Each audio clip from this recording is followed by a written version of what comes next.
Talking Tottenham, a fantasyfocus.com production.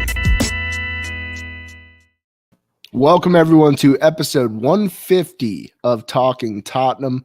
Bucky joined, as always, by the youngest, the smoothest, the coolest Daniel Shakes. I'll tell you what, the hats get better by the week, and I'm just impressed by the bill length on most of your hats. How you doing, Shakes? There is some length on these things. Look, let me give you a side profile, Bucks. Yeah. Hey, look at that. What is that, like 9-10 inches? Yeah, it's at least 9 inches. It's reminds me of what Smalls wore in The Sandlot. Just a massive bill. I'm Shaky Smalls now. You're a little bit like a shaky Smalls. I didn't even put it together. That's beautiful. That's beautiful. Well, it's been a nice week here. Nice week of some time off from Tottenham, which I think everyone can appreciate considering our current doldrums or whatever you want to call it. It's been a long season, and the fact that we still have just about a quarter left of it's going to come hot and heavy here in the last 2 months. So looking forward to it. But at the same time, I enjoyed my 2 weeks off. Had a very uneventful weekend, zero stress, absolutely zero stress on my behalf. But what about you? It was a good weekend. I needed the respite, Bucks. It was a time for the Shakes family to visit my wife's in-laws, my parents, at the beach. So we actually beach bummed it this past weekend. And great weather for it. Got to walk around. We go to like a little town that basically you just park your car and then you just get to go everywhere. So like that part of it. And we got to unplug. It was way less stressful than worrying about Spurs starting 11 at 9 a.m. or whatever time it would show up, and see if it put me into a 3-point mood for the weekend, which is like euphoric, or just I'm an asshole to my entire family because Spurs dropped points and looked shitty and I'm now feeling terrible. So we talked about this yesterday in our chat with our friend Jordan. We talked about the fact that Everton, who he supports, Everton Jordan, he was really pissed off that the next 3 or 4 Everton matches are all Fridays or Mondays.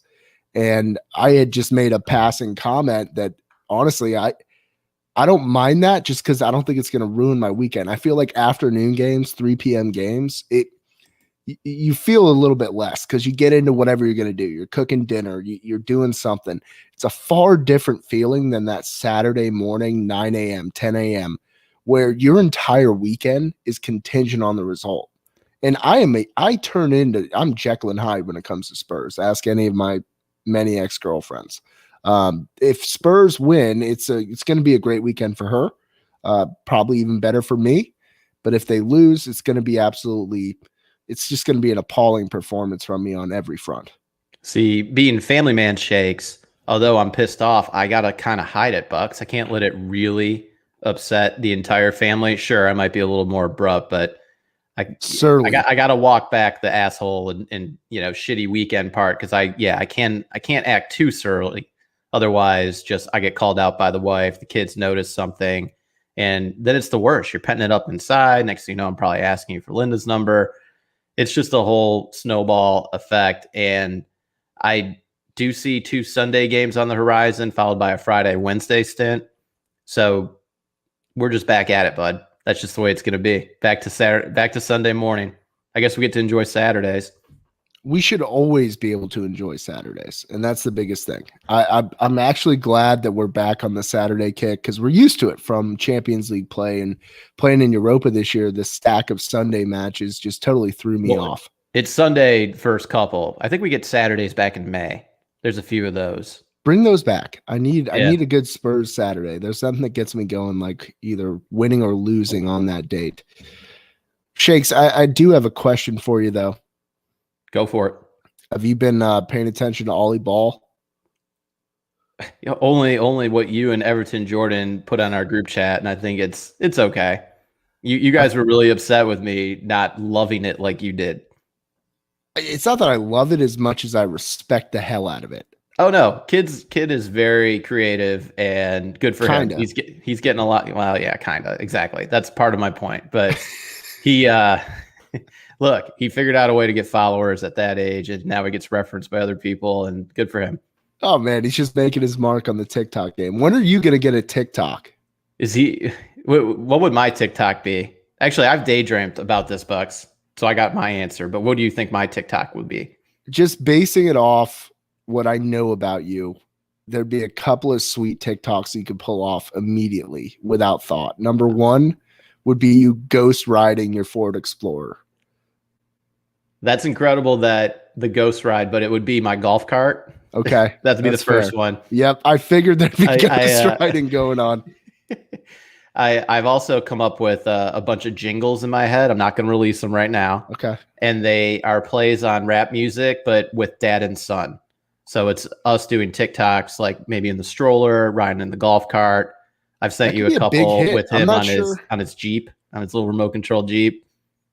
I'm not sure if the dad son, especially like toddler age, has really hit the mainstream. I think exactly. That's what I was thinking about. On okay, one of my we got to put walks. a bow on it. We got to put a bow on it. Wrap that up. Tuck it into your safe. We're never letting that out until it's free to the people. All right, so let's get into what we're going to talk about tonight. We're going to talk about a couple of different things here. We have a few listener questions. We'll have those after our Newcastle preview here that we're going to be doing shortly.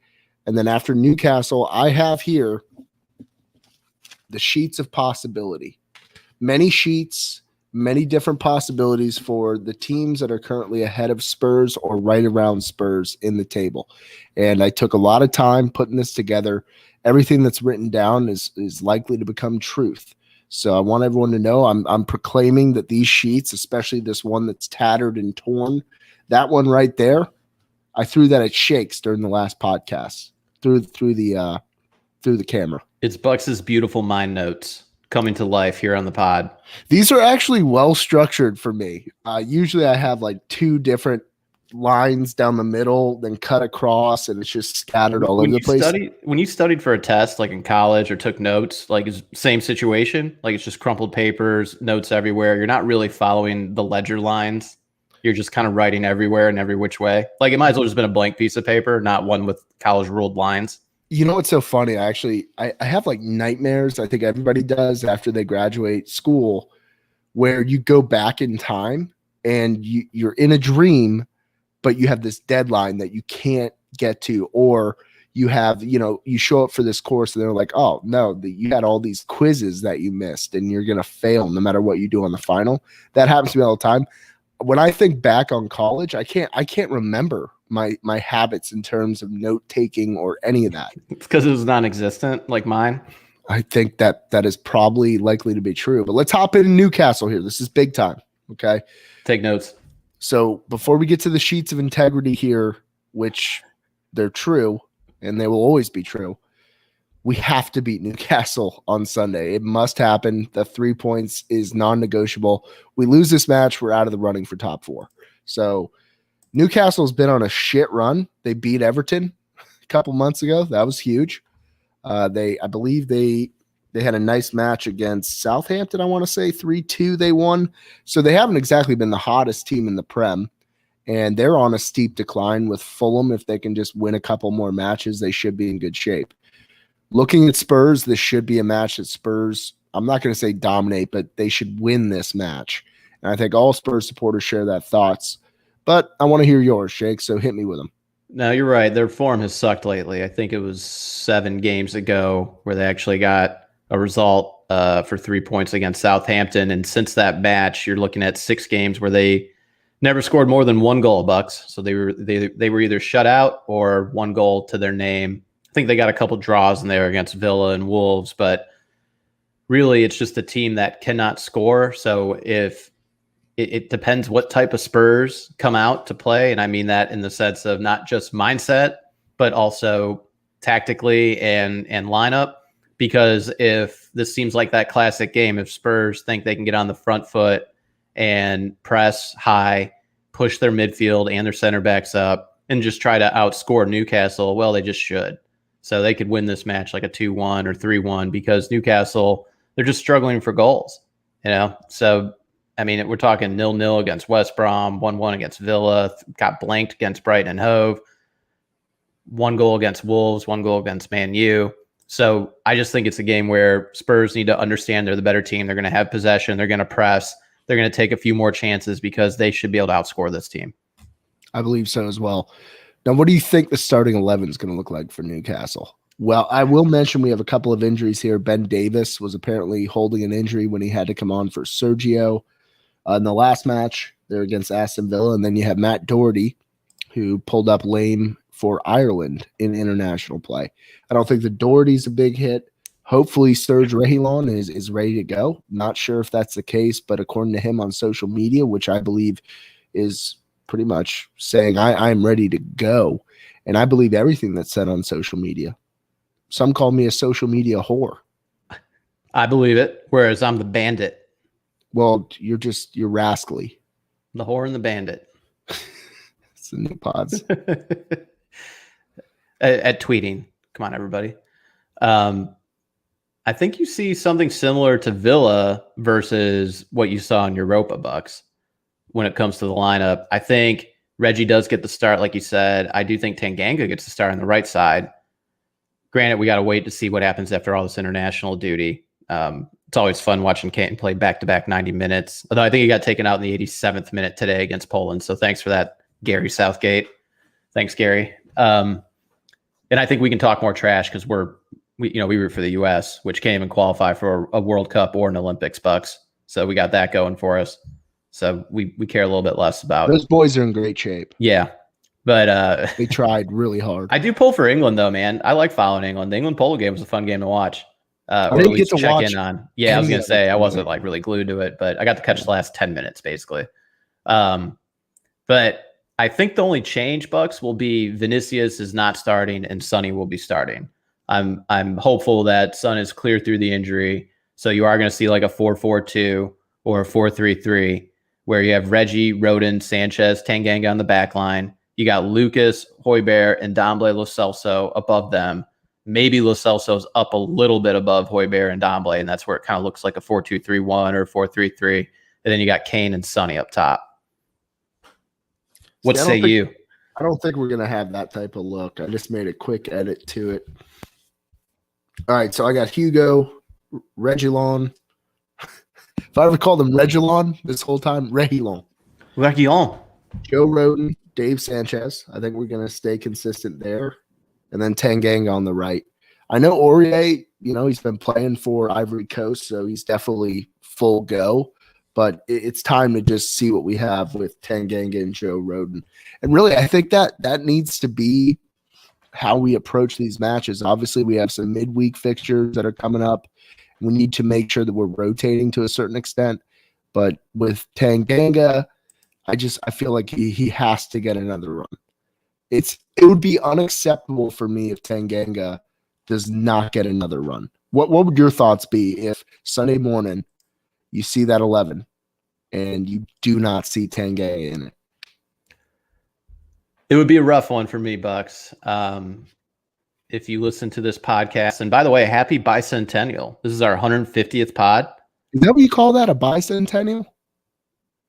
No, it's a single shit. What is that's not bicentennial, that'd be 200, right? Yeah. I don't even know what I'm talking about. Then what's the 150? 150th anniversary? 150th anniversary of this show. Of me and you. Like exactly. Just talking whatever. 25 minutes. I'd be pretty pissed off because, yes, if you've listened to any past episodes, I'm not the biggest Serge Aurier fan. I think he's better than Doherty, so I'm even less of a Doherty fan. I just think it's something where if we're going to try to shake things up and you want to play players that want to be out there, quote unquote, whatever Jose is saying, when he was trying to make all those moves in between the Europa debacle and Villa, then I just feel like you got to stick with that shakeup if it worked for you. If you blanked Aston Villa on the road with Tanganga on the right side and you're going to get Reggie on the left, why not run that back? See what you got out of that pairing again. All right, so I will go on record. If Japhet Tanganga is not in the starting 11, it's immediately Jose out. You're just Jose out immediately. Jose out. Start the kid. Let's see what we have. And that's been kind of the underlying theme, I think, of us for, 6 weeks now on this show is we really want to see what we have there with this young talent. We've seen it fail with the older guys, seen it fail with Dyer. Just keep on seeing what you have with Tanganga. And Tanganga tracks back into the middle, and that's the biggest thing he brings. Then I have Højbjerg and Dombele. I have Son on the left, Lo Celso in the middle, Lucas on the right, and then Harry Kane. And Lo Celso and Lucas kind of playing that interchangeable role. What are you smiling at? My internet's lagging, but then I'm also laughing at the 3/4 bicentennial. Yeah, that's a Celery funny agent. one. And then 3/2 centennials. We have far more creative listeners than you and I put together. I'll tell you So what, we're it's, at our best on a weekend pod. We really are, because I feel like we both have demanding jobs. So at times you and I, we're a little good drained, Lord. a little bit. I'm Man, I had a drained, day man. today. I'll tell you what. Oh, I don't think buddy. and it was the day, of course, I left my AirPods at home, which is like the worst because I had legitimately 17 calls in a row that just like went on for a half hour each. I don't even know if that's enough time in the day, but whatever that that time crunch was. Basically, sun up to sundown on the call, your boy. No, 17 makes sense for 30-minute calls. Yeah, it's a lot. I hate those days where I wake up and I didn't prep myself the day before because things got so hectic at the end. And then you open up your Outlook at like 7:30 and you're just like, oh shit. It like throws up on you. It just like throws up like 38 emails like all at once. And you're like, all right, I can manage. And then just another 28 show up. Not just that, but you look at that stacked calendar and you're just like, how am I going to handle anything that's coming up in between all this? You know how I do it, Bucks? How? 6 cups of coffee. Are you really doing 6 cups? I'm up there. I now do 3 really big cups. So I'm just thinking at this point, it's probably 6 normal cups. Like, what would you consider a cup of coffee? Like 8 ounces, 10 ounces? 12 ounces, I feel like, is a cup. Okay. Well, then maybe I'm more like 4 cups. That's I a might lot be of right coffee. around 50 ounces of coffee. It's a shitload of coffee shakes. It's a lot, buddy. It's rough. It's rough right now. No wonder you text at all hours of the night because you're still wired from your 4th cup at 3 o'clock. I'm jittery, man. I got like the restless leg thing going right now. You know, you're shaky Dan. Yeah, of course. That's where the nickname came from. I shake all the time. Yeah. Well, you could do things to prevent this. All right. I like your 11 too. I mean, what's the change? I missed it already. We started talking about other shit. The only difference I had is I didn't have a 4-4-2. And you think Sonny's back too? I do think Sonny's back. All signs point to Sonny being back, and I think that's huge. Oh my God. Our listeners rule. Celery agent here. For those that don't watch on YouTube, follow us on YouTube. You can see Danny shakes as an excuse because I'm sure some of his brain matter must be being sucked into his Hadron microphone. It's true. We've gone over this. It's my noise canceling. Shut up, Shakes. You have a massive microphone, man. All right, so score prediction. I have 2-1. I don't think it'll be a pretty match. Nothing leads me to believe that we're going to go and steamroll these guys. We should. Don't think we will. We need some buy-in from the players. But 3 points is 3 points. I got 2-1. It's worked for me thus far. I'm going to stick with it. I'm going 2-1 as well, Bucks. Where I'm really worried is Spurs have a lot of players on international play that play meaningful minutes, especially now that's World Cup qualifying. And I'm sure Newcastle does too, but just probably not to the extent that Spurs do. So just off that completely baseless, non-research point that I made, because for all I know, Newcastle does have a lot of guys that play internationally. I'm worried about that. Just the quick turnaround when you play 3 matches in 9 days or whatever a lot of the European players did. Yeah, that's rough. So I am on guard for something like this. Kind of got like a 2-point alert right here, Bucks. It could end up being a draw and Spurs only get 1 point. So I'm a little worried. I'm a little worried that 2 points could get dropped. Okay, so what's your prediction here? I said 2-1, man. 2-1. It's 2-1 Spurs, but I'm just worried as shit. Going on the road, St. James Park, after international duty, Sonny coming off an injury. Reggie might not be 100% yet. Just a little worried. Just worried. I mean, it's as far of a trip as far of a trip. As far as a trip as we'll have to make in the Prem this year. That's for sure. You know what's good? I guess. Well, I don't know. The next international round will be like more in the summer. I was gonna say I like that England got up ahead, like won their first 3.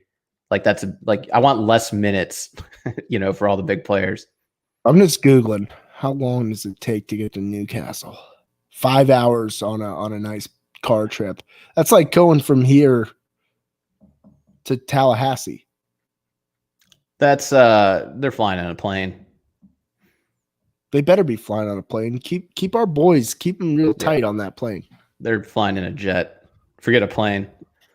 A turbo Right, jet. so hopefully we get the win. Now let's move on to what I've been most excited about. I've had these sheets ready for 2 weeks. Your beautiful sheets. All right, so what we're going to do here, this is an exercise that is based purely in reality, and this is my best attempt at predicting the remaining 9 matches for Leicester, Chelsea, West Ham, I love this. and Can we Tottenham. can we call this segment like Buck's rabbit hunts? You know that term, especially in poker, where basically you just play out the hand even though you're not supposed to. Yes. I like the rabbit hunting segment by Bucks. You do this like every season. We certainly could. Ian, we see your question. We will get to that during listener questions here after this monumental segment ends. Leicester, third in the table, 56 points. They have Man City, West Ham, West Brom, Crystal Palace, Southampton, Newcastle, at Man U, at Chelsea versus Tottenham. It's at West Ham, by the way, and at Southampton too. They have an FA Cup match in between there against Southampton. Here's the scenario I have laid out. Man City, L, big L burger. West Ham, draw. We need that draw badly. West Brom, they win. Crystal Palace, that's a win. Southampton, that's a win. Newcastle, hopefully it's a win in the FA Cup as well. Newcastle, that's a win. Man U, big L burger. Chelsea, L burger. Tottenham to close the season. That's a loss. 3 points for the good guys. Don't they always seem to finish with Spurs? I feel like it happens like every other year. Yeah, we finished with Everton 2 years ago, I want to say. But yeah, I mean, was there like a Leicester game where it was like 5-4? Remember that one? I mean, I Kane had like 4 goals. I can't remember what I ate for breakfast yesterday, Shakes. So I don't know. They have 13 points accumulated. And like I said, this is written. You know, they have 4 wins, a draw, and 4 losses. That's what I got. That leaves them at 69 points for the closeout there, Shakes. Any thoughts on that? Nice. That's fair. I mean, it's all about, like, Leicester has done well managing injuries. Like, Madison hasn't played in a while, and same with Barnes, right? Yet they're winning still the games that they're supposed to win. So they're the team that I worry about just kind of beating the teams they should, but then losing the teams they should too as well, Bucks. So if you're playing it out that way, I don't know. I guess you're going to tell me what you have Spurs at to finish. But 69 points when Spurs are at 48 right now, that might be tough to come by. So it's really just going to boil down to those last 3 matches for them. I mean, the key for them is to just win as much as they can, and then really those 3 matches won't matter, and you won't see the same Leicester free fall as you did last year or last season, which wasn't too long ago. But I just think it's a fair result the way you played it through. I mean, I could see them stealing points, though, off Chelsea. Chelsea's a team where, like, they haven't lost under Tommy, yet at the same time, like, don't you feel like they could lose, like, 3 in a row? Because it's like they just don't fucking score. Not like really. They just find out how to draw and win games and score, like, 1.2 goals or whatever it was since he's been there. It's crazy. Yeah. He's like Jose Mourinho's dream. Like, that's the way he'd want to tackle it. You mentioned Chelsea. Let's get to them. They're at 51 points. They have West Brom, then Champions League at Porto, then at Crystal Palace, then Champions League versus Porto, then Brighton at West Ham versus Fulham, at Man City, then Arsenal, Leicester, and at Villa to close the year. That's a tough closeout for them. West Ham, Fulham, Man City, Arsenal, Leicester, Aston Villa on the road. So, I mean, this is written in stone. This is what will happen. I'm proclaiming as such.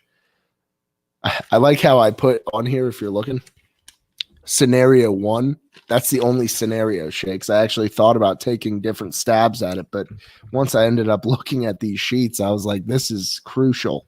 This is what's happening. West Brom, win. Crystal Palace, win. Brighton, win. At West Ham, we need a draw. Give us the draw there. Fulham will play the hell out of that match. London Derby, that's a draw. At Man City, loss. Versus Arsenal, do us a goddamn favor one time. Win the match, Arsenal. That's the only time you'll ever hear it from me. Loss for Chelsea. Versus Leicester, I have them beating Leicester. Obviously, since I had Leicester losing in the last one, I made sure I didn't contradict myself at any point here. And then at Aston Villa, that's a win. 17 points accumulated brings them to 68 total. Thoughts? So another important point I think to add is they probably will advance past Porto, right? I feel like they're just a stronger team. Porto, they upset Juve, and if that bears out, Bucks, then that means they would have their semifinal match on the 27th of April and then the 4th of May. So you pointed out that Fulham match, which is squeezed right in between there, will be a draw. I think you're right. I think just Chelsea will have the semifinals of Champions League to be worrying about, and maybe even will have to shift up their lineup or figure out something else where that could be a draw or maybe even a loss. I think it kind of helps, though. I mean, like when you look at it from, even further back out, you got West Ham, then 3 days later, then Champions League, then Fulham, Champions League again, then Man City. I mean, that's just a rough ass stretch for them Big when time. you squeeze in that chance. So it's weird rooting for the teams you hate the most to succeed in certain situations, but it's almost like you want Champions League Chelsea to keep going until they eventually bow out and lose to somebody, whether it's Real or whoever else is left. And I forget how that draw goes. I know they've already determined the semis, so someone probably has that. But I just think that'll be a big deal when you really squeeze in these games. Just like I think it really cost Spurs a few points when they're playing, 90 different Europa matches squeezed in amongst even the other cup matches in addition to EPL. So we have Chelsea at 68, behind Leicester at 69. West Ham sitting at 49 points, currently 1 point ahead of Spurs. We have at Wolves versus Leicester, at Newcastle, Chelsea, at Burnley, Everton, at Brighton, at West Brom, and then Southampton at home to close out the year. So I have this one. Honestly, looking at this, they probably have the most straightforward ride in, but there's a couple of bogey teams in there that I'm hoping just trip up those goddamn East Londoners. At Wolves, draw. Wolves live to draw. They don't live to draw blood. They simply live to draw you. They want to tie you. That's what they do. So that's a draw. Leicester, I had that as a draw. Yes, I did. I had to double check. No contradictions, Buck. Newcastle, win. Chelsea, draw. Burnley, draw. Fighting Sean Dyches. Need you, buds. We really need you. Get hammered the night before, please. Not the players, just Sean Dyche. He coaches best hungover. I don't really need to say that, though. That's kind of just... He probably doesn't even get hungover. It just feels like maybe a little tired for him. I don't think it's even tiredness. I think he wakes up and chugs more beer. All right, then we got Everton lost. Come up big for us there, Everton. Brighton win. West Brom win. Southampton win. So I have them accumulating 16 points, bringing them to 65 total. Also fair to me, theirs is reverse of Leicester, right? Basically, if they get to the end and they're just within shouting distance, that's where they can maybe go 9 for 9 on points. But if there's a team that I think will let down, their supporters as well as their manager and just overall disappoint after kind of really impressing, I think it's West Ham. I mean, it's almost like they didn't know what to do with themselves when they got up 3-0 against Arsenal. and then that all just came crashing down. So I could almost take the under of that one, Bucks. I thought the first two were spot on, but I don't trust West Ham a second to kind of deliver on the games they're supposed to win. With that said, maybe they will steal one here or there on a game. Maybe they wouldn't be favored. But if I had to right now out of those last three that you've listed, pick one to go under the number that you gave me, I'd take West Ham. Yeah, I'll probably agree with you, but I wanted to be as unbiased and professional during this. No, I as know, and that's possibly could be. integrity is essential to all commitments and life, Bucks, and this is, of course, one of those things that should demand the utmost integrity, and that's Okay. Listing out your rabbit hunted points on the final 9 matches. Thank you, sir. Yes. I pride myself on integrity here. So Spurs, this one was the hardest one. This one was.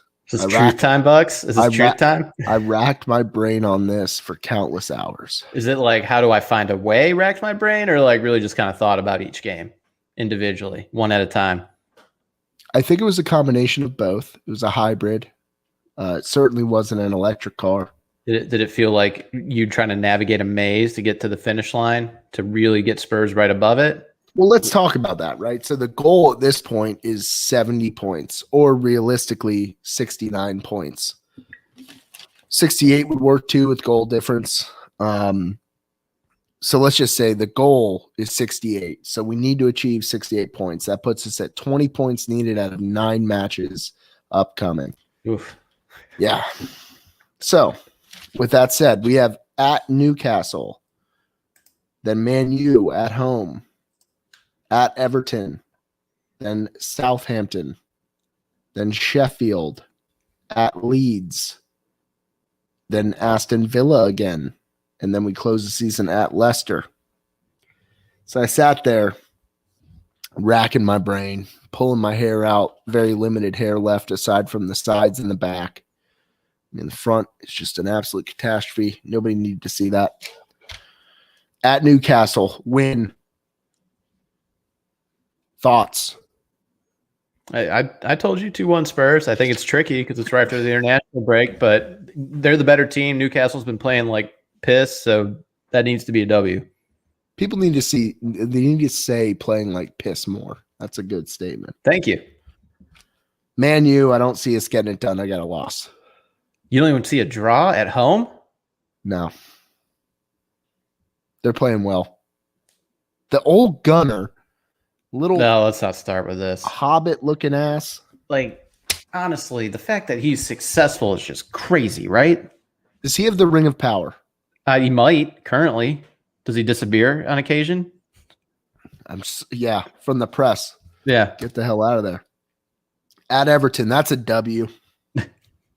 Get the win against Haven't beaten him in Everton. like 4 tries. We'll get it done this time. This is it. This is the one we feel it. Then we have Southampton. That's a win. Then Man City in the cup final. We will save our observations or predictions for that one when it comes. Then we have Sheffield. That's a win. Leeds, 4-1 Spurs. That's a win. Wolves, that'll be such a terrible match. If the last match was any indication, one of the worst matches I've ever watched. Boring football. Scored within 45 seconds? Yeah, then just nothing until what, the 90th minute? So it was like a goal in the first minute, a goal in the 89th. Yeah, just what a And then a mockery lot of of bullshit in between. Aston Villa win. Leicester win. Spurs win 8 out of 9. And the other match was a loss to Man U. It's a loss to Man U. So look, the schedule is probably the most manageable out of all of the other ones, right? I would say. And it's just different checkpoints. It's like if you get through to the Man City match and you're still in it, that's the way I look at it. So it's like you have this break in the middle of the EPL run. It's the Carabao Bang Energy final at Wembley. Woo. If Spurs are still in it and got Sheffield, Leeds, Wolves, Villa on deck with Leicester to go, or maybe that could decide some things, that's where you'd start feeling good about your position. But we're looking ahead there a little bit, Bucks. So I'd highlighted that set of matches. I have circled here. Well, they're actually in curly brackets. So I want that to be straightforward. Those are called something. What are they called? Not ellipses. Or maybe they are. I don't think they're ellipses, but What are I curly always brackets? call them curly You brackets. just call them curly brackets. That's what your Yeah. English teacher I called them. use a lot of curly brackets in like coding and whatnot. So And that's what they say in coding too. I do. I am my own coach. Okay. You're self-taught. I don't give a shit what they call it on the damn w3schools.com. curly brackets are it's like the two wings on your head, the hair. How embarrassing would it? Yeah. Yeah, curly brackets over your ears. Yeah. Yeah. Okay. You should hear me teaching a little like sequel course with You're like, then you're gonna do the period sign with the curly bracket. Yeah. So this is a period. Yes, that is a comma, and those are curly brackets. On to the next lesson. So when I look at this, the stretch is Everton, Southampton, Sheffield, Leeds, Wolves, Aston Villa. If we can get it done in that stretch, we are in great shape for top 4. The fact remains, though, you lose 2 of these matches, it's an uphill climb. You can't lose 2. Oh, it's game over. You can draw one. You can draw one because if the line is 68 points, then I think we have a chance. You know, obviously, if I have us now at 72, accumulating 24 points, so we're at 72, we can draw 2 other matches, but that's best case scenario. And looking at it, it's going to be such an uphill climb. I'm stressing myself out now just looking back at it. But as we always do on this podcast, it's match by match. You take what's in front of you. You know, it's like when you were in high school, or probably middle school is probably better. You know, you don't know what they're serving that day at the cafeteria. Is it going to be the beefsteak nuggets with the teriyaki dippers? I don't know. But I'll take what's in front of me, and that's every single match. Is it going to be French bread pizza today? I hope so. Yeah. Not a fan. You didn't like the you went to high school in Michigan. Regular square pizza. That's what I liked. We also did a really good chicken parm sandwich, which I'm sure it was just frozen chicken with ragu on it, but it wasn't bad. They did chicken parms at your high school? Hell yeah, man. Damn. Nah, we actually got an upgrade like my junior year where they would start doing, they had like these burgers they would sell, which were quite good. I mean, I'm sure looking back now, they're absolutely terrible. Jerry McNeil with a great comment here. They're called braces. That makes a lot of sense now that you look at it. There you go. Is that that was it though? The curly brackets. Or braces. Okay. Here's Jerry here, the regular square pizza with the tiny cubes pepperoni. Okay. In on that. Is that like a Cisco special? Like, what do you think as far as like growing leaps and bounds, nutrition in like anything, school cafeteria, hospitals, like anywhere where it's like a cafeteria situation?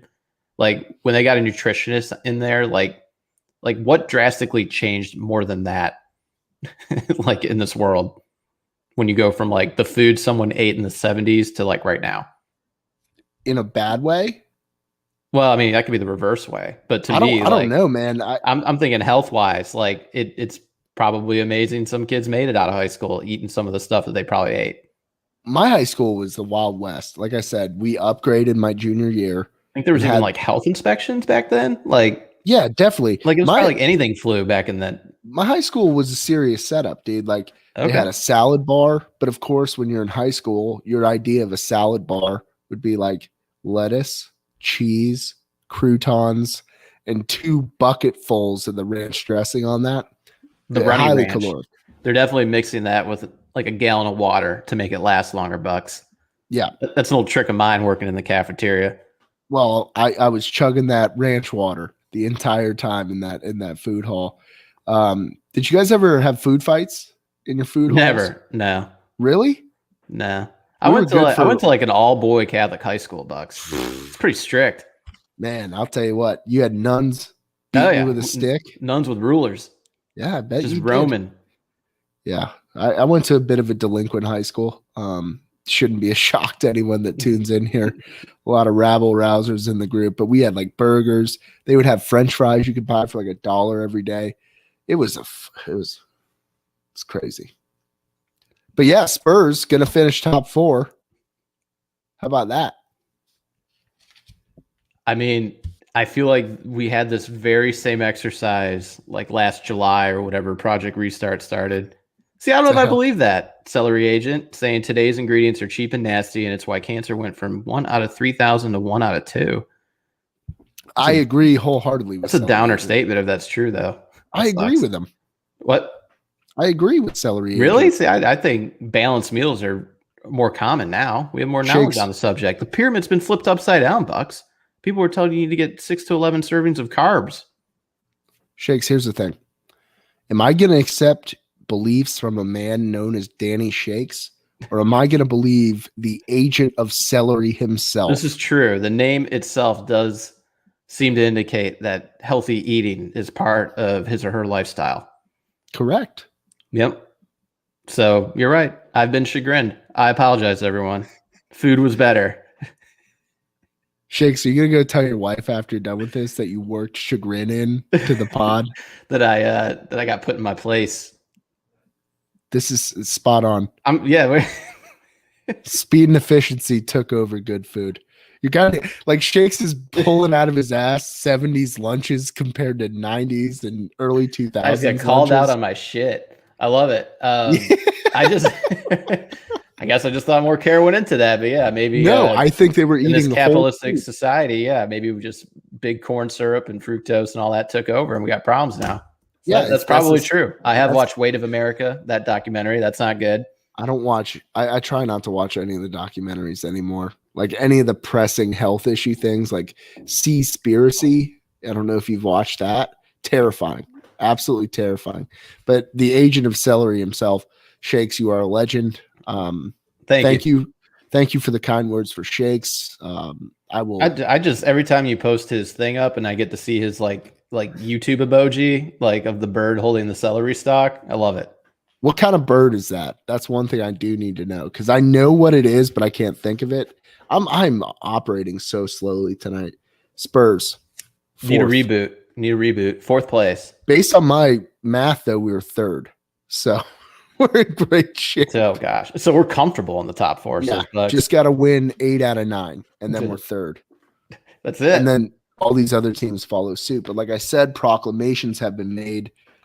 Thank God we lost Europa, Bucks. Now we freed up the schedule. Yeah. Did you see that Jose was pissed?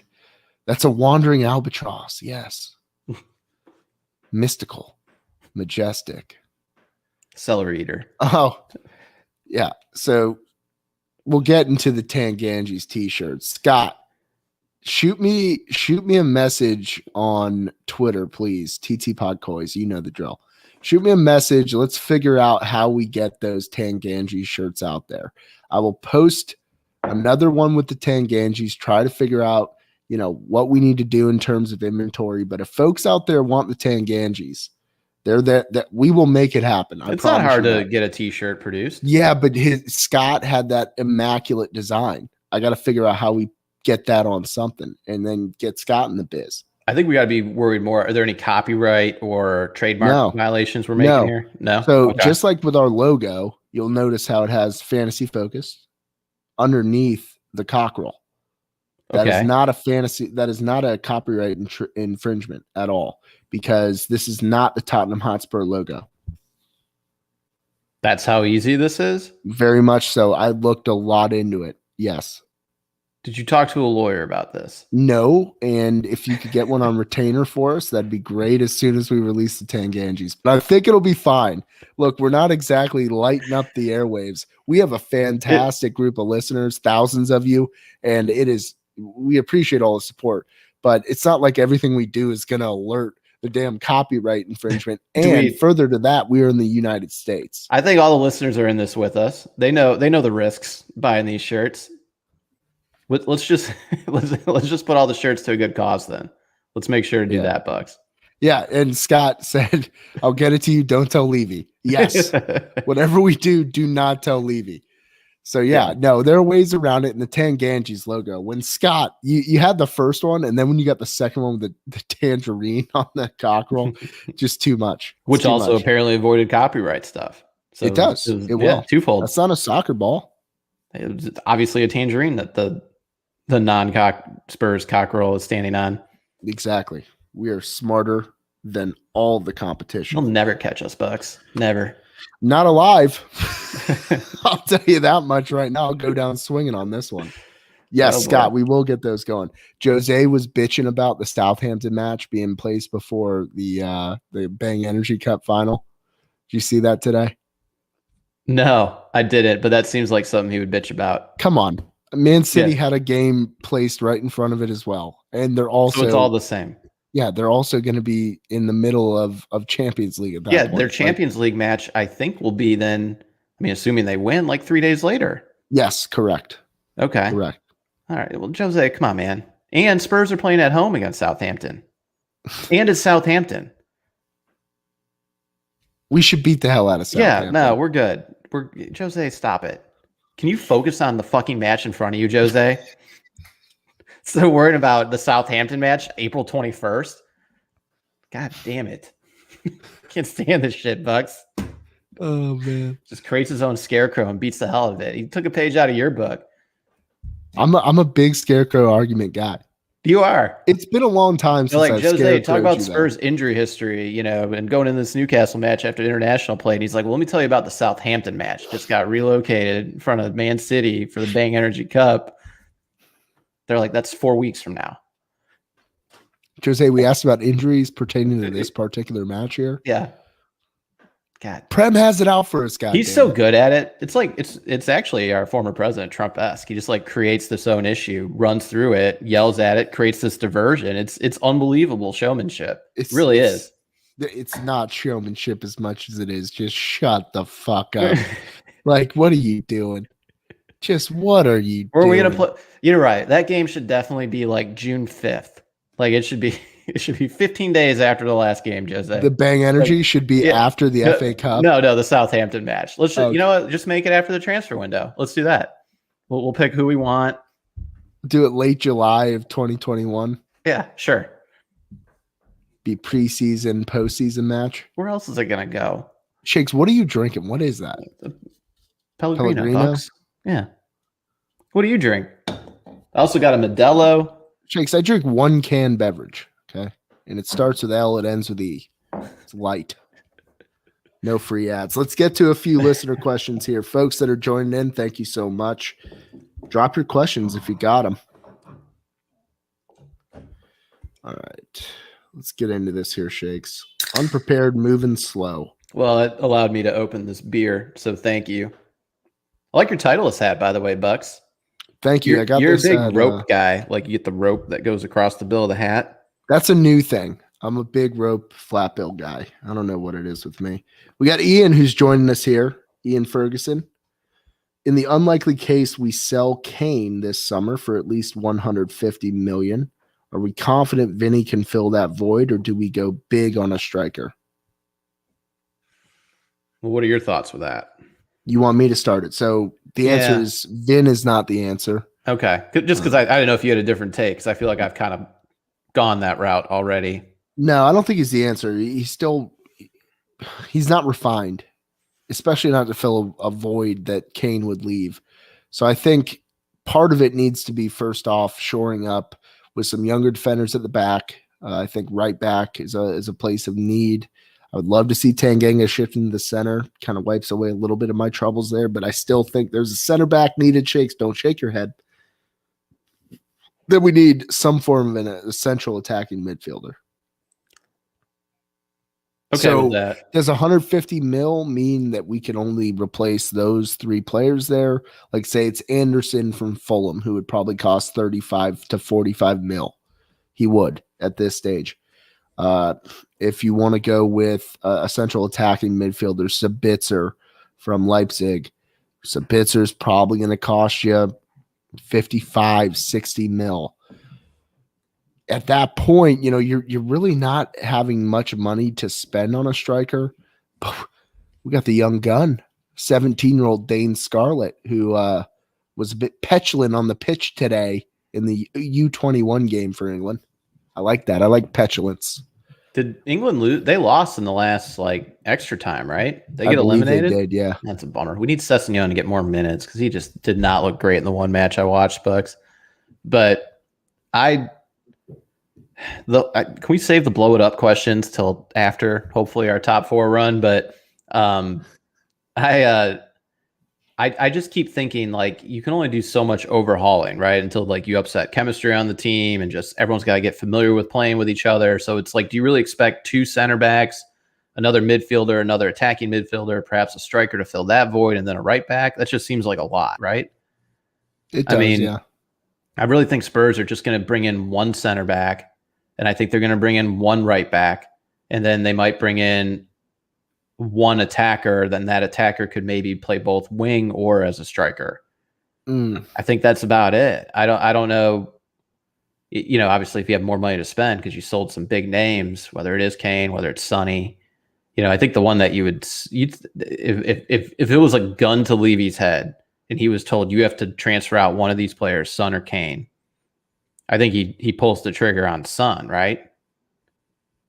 Probably, yeah. 2 years left on his contract. He's like a year older, whereas Kane's face of the club, and Sonny's great. Kane's better.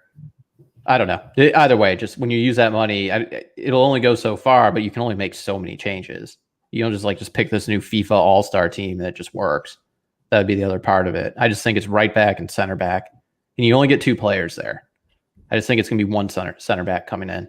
Yeah, I just think he's just not refined, is Vinny. Yeah, going back to Vin too. I think someone I can't remember if I was listening to an Athletic. I want to give credit where credit's due, Bucks, but there could be a situation where if he goes back to Benfica and then there's nobody like for the taking and just like his price goes down a little bit and they want to move him, maybe Spurs could come back and get him for like the 15 to 20 million range. I heard that point be made.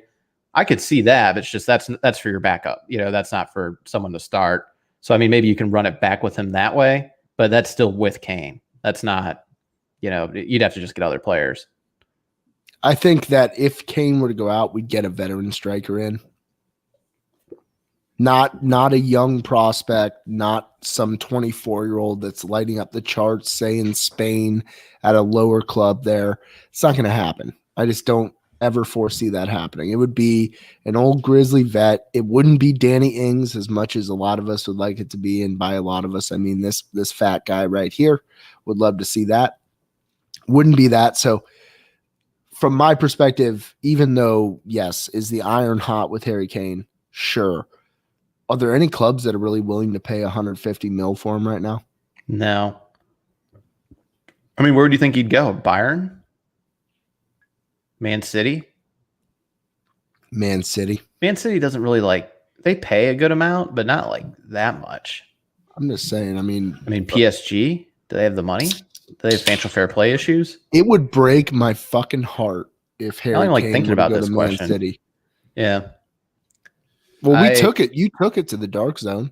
Well, talking about where we were just talking about if he leaves, not talking maybe about maybe you just play Sonny as your striker. That's like saying then you just get all attackers, like all attacking midfield players. It's like saying that you were with an absolute 10, right? And look at me. I deserve a 10. It's not saying that I have a 10. Couple of 6s laying around, but that adds up to 12.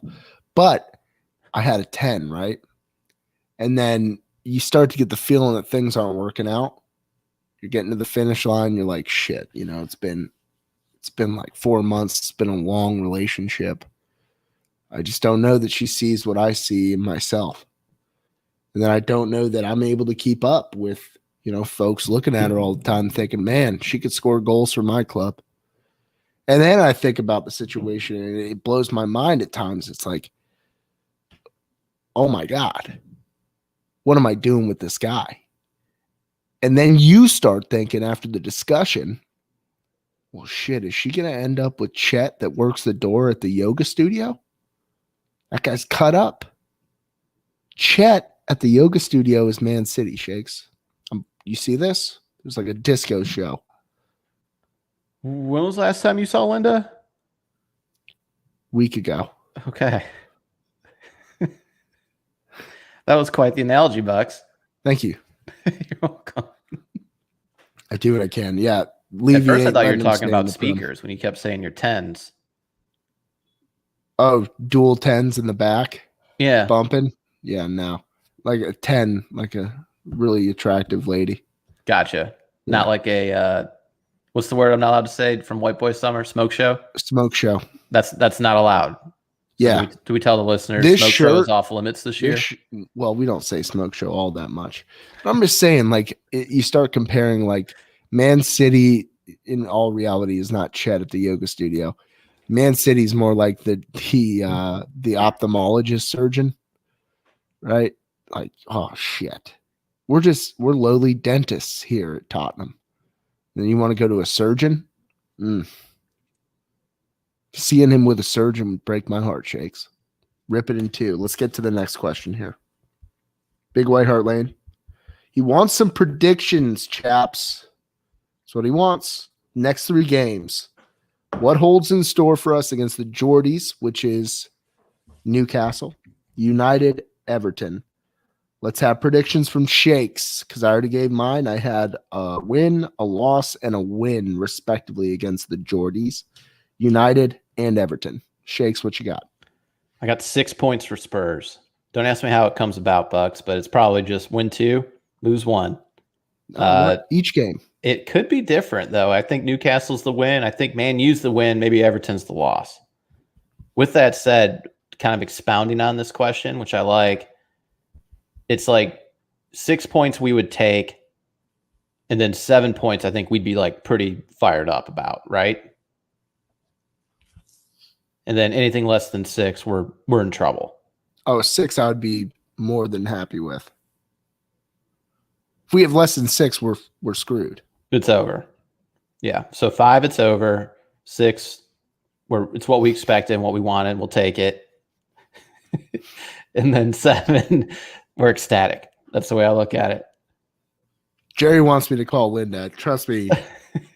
After whatever that little breakdown and complete thought process that I had right there, I'm going to have to get her on the horn this week. I wasn't expecting it. You might have to. It's been so busy, man. I'm trying to relocate. Definitely tell this analogy to her and see how she breaks it down for you. She's going to say, Matt, you need to set your expectations to a realistic level.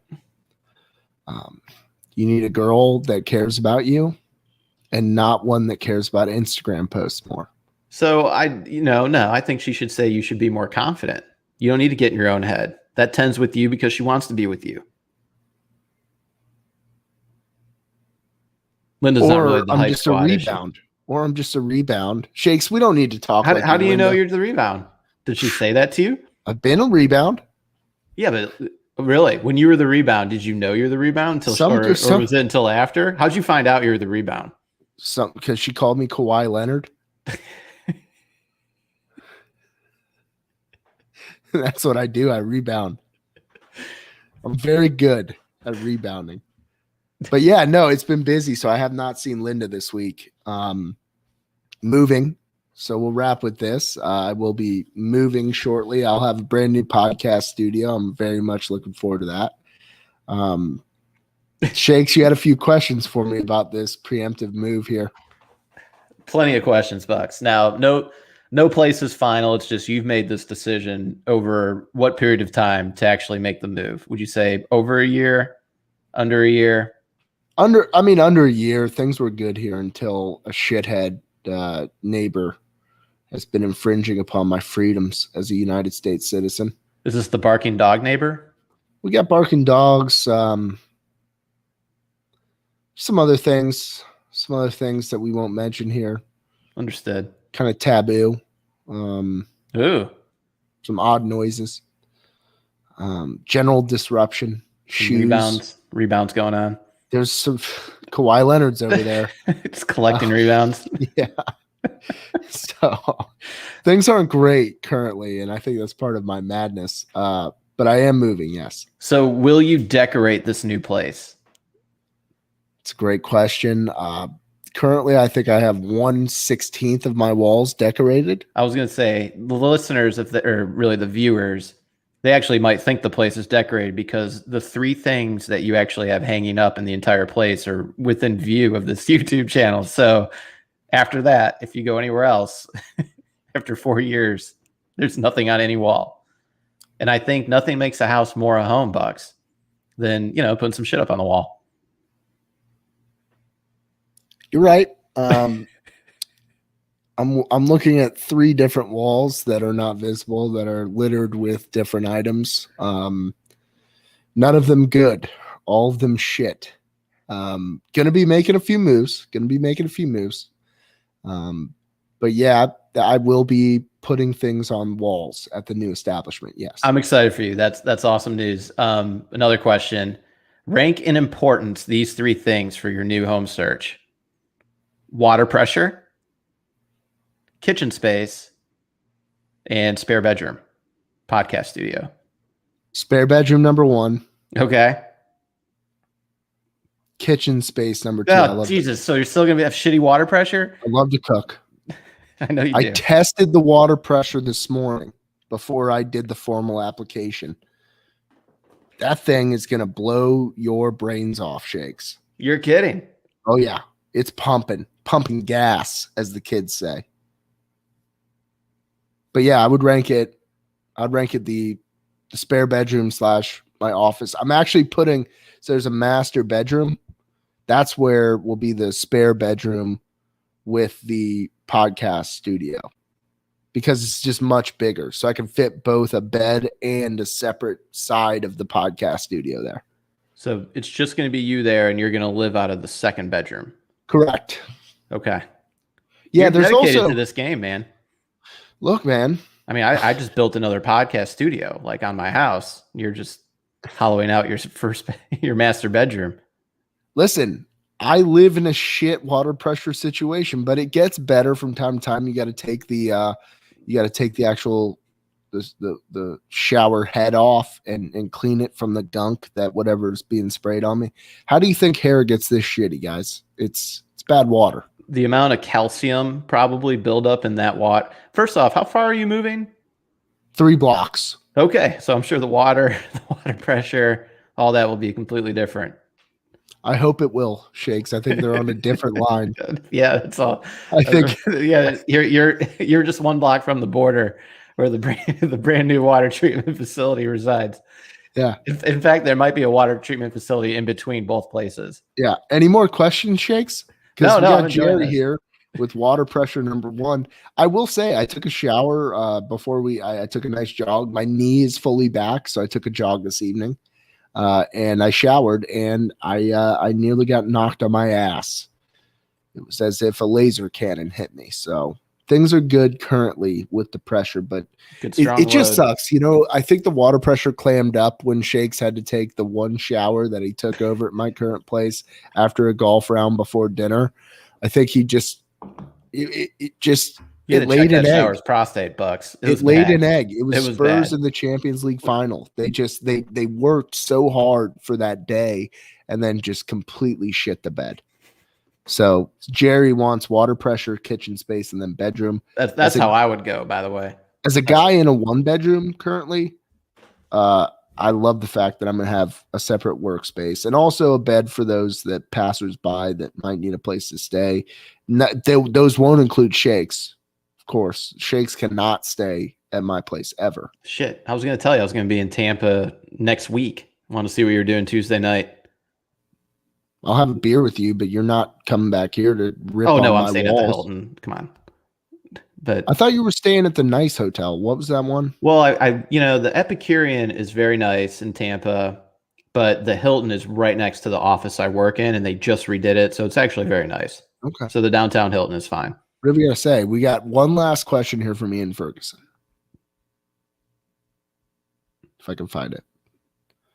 Who would be the most fun to road trip with on Spurs? Okay, I thought it was between me and you. Oh, it'd definitely be me, 100%. Although Really? you're a fine road trip partner. It depends. I have no off switch sometimes, so you just might get me talking too much. I'm more worried about your music selection. So I was just going to say I am a music chameleon, so you could have played whatever you wanted, and I'd be cool with it. Yeah, but I'm not the guy that ever, if it's my car, it's fine if somebody wants to play something, but for the most part, I'm going to be running. When we drove to our buddy's wedding in North Carolina from Florida, you basically blasted out 80s hair band music and Scorpions the entire time. You and our buddy Liverpool. I love the Scorpions. I like them too, but I don't know if I liked them for 7 hours straight. I mean, everybody has their own preference. So who would be the most fun to road trip with on the squad? On Spurs? Yeah.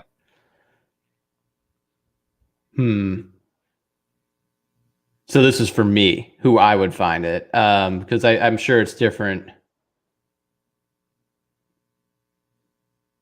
Probably Delhi for me. Deli seems by far the most easygoing, and then also he's kind of observant, funny, and you could carry on a conversation if it's just like about nothing. I think Deli might be the person there, and I'm basing this only off the Amazon documentary where he'd ask all those weird ass questions to the trainers and the like the therapy guys and all that. I feel like if it was with Kane, I could talk probably golf and NFL football with him in addition to EPL the entire time. So that might be a candidate. Sonny, I'd be scared to talk about it because his dad's probably sitting in the back seat and staring at me. Maybe I don't get to pick Jan. He's off the team now. Yeah, I think I'm going to go with those two guys. What about you, Bucks? It's easy for me. I want Eric Lamela because I want to get into fights at the petrol stations. I don't want to pay for a single bit of fucking gas the whole time. I want Lamela just dunking on people. See, that's where I get anxiety. I think he'd be like my last one. I'd be like, oh, shit, we can't get through anything without Lamela starting a fight with the cash register person. Like, did you pay for that? He's like, of course I fucking paid for that. Lamela is just stealing all sorts of treats from the gas station. Yeah, I'll take that. Yeah, I'm going Lamela 1. And then probably Sergio Reguilon, just because from his personality, he seems to be like a funny guy and a lot of fun to be around, and also a talker. You know me, I'm a talker, especially when I get in a car. I can't shut up ever. So I think me and Sergio would have a good time. Lamela would probably knock me out midway through the drive as I'm cruising, and then just like while you're driving and not think it through. No, not like, oh, now the car's veering off the road because I knocked out the driver. And then he'll run a red light. He'll run a red light, get a red card. Yep, absolutely. Oh. Now you got me thinking too. Like, there's got to be Ian with Sonny's dad and Lamela just fight everyone. Yeah, fuck that. I'm going Sonny's dad and Eric Lamela. That's who I want from the Spurs squad. If you're with Højbjerg and Sissoko, what's that? Like a 15-person van for all the family and kids? First off, you're gonna listen to Beethoven the whole time. No, I think you're listening to like Wheels on the Bus. So maybe that's more my wheelhouse. That's fair enough. 5 Little Ducks. That's fair enough. All right, folks, we'll wrap it up. Thank you all for joining us here live on YouTube. Follow us on Twitter at TTPodCoys. We got Newcastle coming up. We'll be back on Sunday night following Newcastle, 8:30 Eastern time, just about. We usually aim for 8:40 because Danny Shakes always has something going on with his pools. Tonight, it was something with the pool furniture that he had to go to all 3 pools, bring it in, like rainstorm, a whole bunch of bullshit. But it's always something, so it's usually 8:40. Always fashionably late, and I need to get a guy to put together the pool stuff, so I'm sorry. It's okay. It's a tough time right now. COVID.